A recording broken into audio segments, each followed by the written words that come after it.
Joe Pasillo and Joe Rossinello. And once more, let us go into the breach. Joe, this guy's dangerous, this guy Trudeau. Now, I don't need to tell you this because you're covering him, obviously, on a daily basis. And I would encourage everybody out there to please follow us on Facebook, YouTube, Twitter. Joe's been on Trudeau like white on rice, okay? Now, in you have Western provinces in Canada, Joe, which are they're oil-rich provinces, okay? And Canada requires that oil for their economy.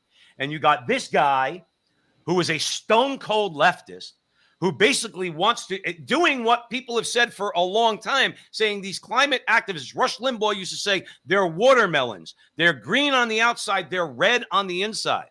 They want to shut down entire industries, Joe. That's what they want to do. And Trudeau, he is way ahead of the curve. In America, it's not really taken hold yet. You still have, oil companies that have had a hard time under Biden. But with this guy, I mean, it's ridiculous. If you look right now, Joe, you have the people of Canada are not for this, what they're calling this climate transition, the agenda. It's everything that's good, that's emanating from the Canadian government. They want to drastically, most Canadians have been drastically underestimating the influence of human activity when it comes to climate change. Despite scientific consensus to the contrary, many Canadians believe in a mix of human and natural factors as being primarily responsible, which is the responsible way to look at this, Joe. But the thing is, you're not dealing with responsible people when you're dealing with Trudeau. You're dealing with an ideologue, and he wants to shut down the oil and gas industry in Canada. And the people of Canada, Joe, they don't want it. They don't want it. Well, I don't think, you know what it is? I don't think he cares. And he's trying to basically move his agenda forward through financial terrorism.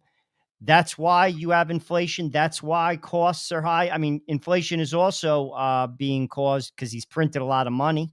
Right. But ultimately, it's all driven because of his ideas with regard to how Canada should look in the future. They're trying to make those sustainable goals of 2030, 2035 that are laid out by the World Economic Forum. And frankly, he's not representing the very people that voted for him. And it should be clear to everyone that that's the case. Right. Listen, I'm all for the environment. I am. I think we have to be stewards of the environment. But listen, we don't have the infrastructure to go completely off of natural gas and oil yet. It has to be gradual, and you can't bulldoze people. And he is, and he doesn't care. And it's full steam ahead. Oh, with him, it is full steam ahead. What they're talking about is just to give a couple more details. You have Alberta, Saskatchewan, and Manitoba.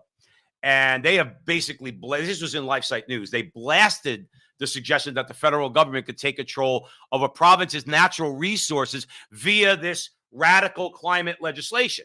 Okay, they're calling it the Sustainable Jobs Act, which is the same thing rehashed, Joe Rossinello. It's the government basically telling all these oil and gas workers, okay, well, you could go out and go get a green job. Okay, but I'm an oil and gas worker. I work on an oil rig. What are you talking about? Like, I don't know what you want me to do. You want to re-educate me? You want to teach me how to be write code for computers? No, I go on an oil rig. I get oil out of the ground for the company I work for. I get paid buku bucks to do it. Okay. Because some of these places, Joe, are so remote where they drill for oil in Canada. I know because my cousin works at one of them. Okay. They get paid big bucks because they have to go out into the wilderness, basically, to go and get the oil. These are really good jobs. This guy here, this chidrul, as they would call him in Italian, okay, is going to try to convince these roughneck guys, oh, no, you're going to go out and you're going to get a green job. And people, and the whole point of this article in LifeSite News was that the Canadian people, they're not going for it. They're not going for it at all. And I don't blame them. Well, like you said, Joe, it's ideology over people. It should be crystal clear.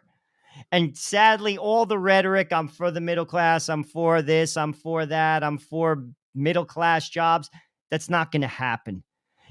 He has a vision of how Canada should move forward, and it's full steam ahead. You're just in the way. Too bad, so sad.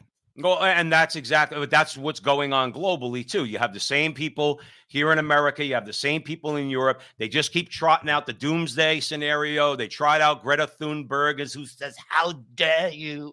How dare you?" I want to slap that little girl in the face. I'm not saying that literally, but I think somebody ought to put her in her place. They should She's give her a Saint little. Greta. They She's should just give Saint her Greta of the oil rig. Saint Greta of the new environmental religion. Whereas somebody, I mean, that's a girl who deserves one of her parents to go, get in the corner, go study something. Okay? She's not even college educated. No, she's not. But we're supposed to listen to her. Dude, Well, she I'm not speaks listening in front to of her. like the greatest minds in the world. She speaks Right. with it's insane. It's all theater, Joe. And remember, as far as theater is concerned, and I'll give you the final comment. See this guy here on the screen? People forget this guy's an actor. He's an actor. That's what he is. He's not a leader, just like AOC in America. She's an actress. She's not a leader. They were plucked out and put into these roles, and they were fed a script, and they're good-looking people, and they cry when they need to. Joe, they cry on cue. You've been following Trudeau. That dude cries on cue better than Maureen O'Hara. Action, Justin. He does it perfect. All right. Final comment, Joe. Listen, I think the Canadian should be able to shave his head and tar and feather him. That's what he needs. I want to bring back the stockade, Joe Pasillo. He needs to be in the stockade for 24 hours. A little bit of cold Canadian air. Maybe it'll open his eyes. Maybe it'll open his eyes. Either that, we're going to send them over Niagara Falls in a barrel. That could work too. Thanks for joining us at the front line with Joe and Joe. Stick around for more great content.